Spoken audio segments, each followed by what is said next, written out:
Good morning, friends, family. You guys know Eva here. See if we can back her up and get her in the video a little bit. This beautiful boxer, big puppy. And you know, we've all heard boxers are crazy, blah, blah, blah. Well, they do have a lot of energy, and left to their own demises, yes, they can be crazy. So we've got one here, and we're on day 3 with her. Starting off day 3, she's done 2 days with us. Good girl. And so we've really just developed a lot of relationship, starting to work some dynamics and get her understanding. Sit. Good. That she takes food from my hand and that she's working for me. No duration. We're not working on duration. We're simply trying to get Eva to work for us for her kibble. We've got just a few tools here that we're going to use this morning. We've got dog kibble. Got a long line if I need it.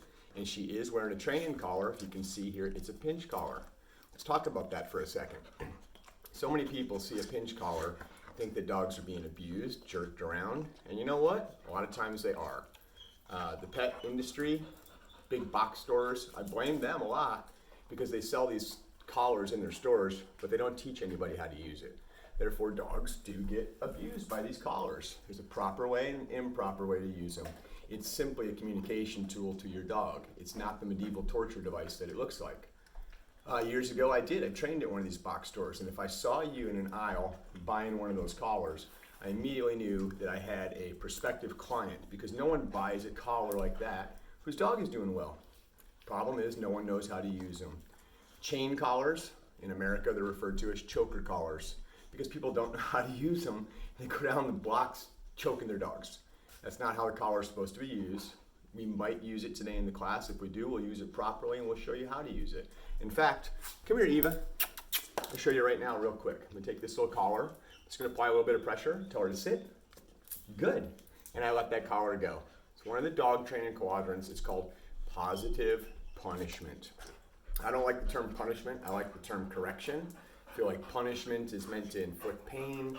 You know, parents are embarrassed they punish their kid. I can't believe you did that to me here. Let me teach you not to do that again. I don't believe in punishing, I believe in correcting. The difference is that discipline and correction is meant to make you better. Punishment is just, I'm upset with you. So we don't get upset with dogs. Sit. If the dog doesn't do what we want, we just take away the reward until they decide that they want to do it. So Eva, come here, baby. Can you sit? Good. Mark it with that word good, and look at her take this food from my hand. If you saw the first 20 minutes of this session, you'd have seen a dog that wasn't interested in me. I had to be really patient, keep putting the food away, get her to avoid the distraction and come back to me. If you give in to your dog, just like giving in to your children, you're not training them, they're training you. So we're gonna work Eva here for a couple more minutes. We're doing sits, we're doing come, and we're doing a food-based reward, creating the dynamics that we're looking for. And even though we're not getting any new behaviors, she's doing a lot better than yesterday. What you're gonna discover is that sit, good. Sometimes the steps are slower at first, but if you do the first steps properly, you can build on that foundation. If you can't do your math properly, you're never going to do algebra. Sit. You try to jump into algebra before you know math, you're not going to be successful with it. You got to take every appropriate step to get where you're trying to get to.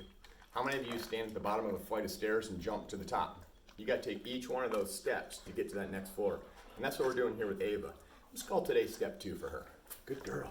She's just deciding that she wants to work for us, earn this food, and as that happens, look at that. She offered me the SIT without me asking for it. She's starting to discover that I like that, and that when she does it, good. She gets a reward in that marker word of good. Hand cue for sit is this, and that's because initially we lure dogs up into this sit by bringing their head up, which gets the butt down, and then mark it and give the food. And as the dog starts to perform that sit for me reliably, I'll just start to throw this hand cue. See, she's not ready for our hand cue yet. It's fine. We're trying to move into some pre-algebra, we'll call that. Sit. So I'm still going to throw that word. Good. She knows it. Start to add the hand cue at the same time. Free dog. And her release word when she's allowed to break that pose. That's going to help us build up her duration in the future. Can you sit? Good. See that? No duration. Word good comes, butts off the ground. It's fine. We're not to that step yet. We'll do that in a day, 2, maybe today. Good. The dog will help you determine what their next step is. Good girl. Come. Good, come. Good girl. Her come is terrible. She comes when she wants to, outside, as soon as she knows that I'm bringing the dogs back in and I say come. Like yesterday we had 6, 7 of them here. They all come running. They know my routine. She would come running with the dogs, and then when she realized we were going inside, would turn around and run back away. Hence, the long line. If your dog blows off the come, you need to find a way to not allow them to reinforce blowing you off. A long line, which is nothing but a 15-foot leash that I've got here pointing at it on the ground, the blue one I was holding up, gives me the ability to not allow the dog to run away, and to reinforce that come. Even if they're not doing it, sit. Good. We get the behavior. Look at this little duration. Here I'm going to toss her a little bit of food and tell her her release word. Free dog. Good girl. You don't have to teach your dog to stay. Teach your dog to wait till you tell them they're allowed to break the pose that you've asked them to be in. How many of you ask your children to go sit on the couch? And when they go sit on the couch and put their butt down and get back up and go back to their video games, would be happy with that? You'd be like, what are you doing, Bill? I told you to go sit on the couch. Same with my dog. I asked you to sit. You can wait there until I release you. Eva, sit. Good. Free dog. Okay? Looks simply like that. So we're still working Eva today. We're working some Eva, come. We're working some come. We're working some sit. And we're just using the behaviors that she knows and will perform so that we can find success with her, mark it and reward it, and she learns that she likes doing what I'm asking. If I went into a down or something that Eva doesn't want to do right now, I would probably end up frustrated. She would probably end up shutting down, not wanting to work for me. Let's just develop this a little farther, and we'll move into the other things. Build the relationship. No one cares what you know until they know how much you care. I'm the upstate dog guy.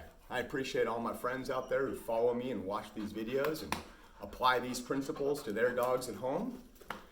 Those of you that are in the upstate, if you're looking to get some work done or want to teach your dog how to communicate with you so that you can take a communication style that we teach and expand those into behaviors like place when company's coming through the door, give us a call. We'll help you figure these things out.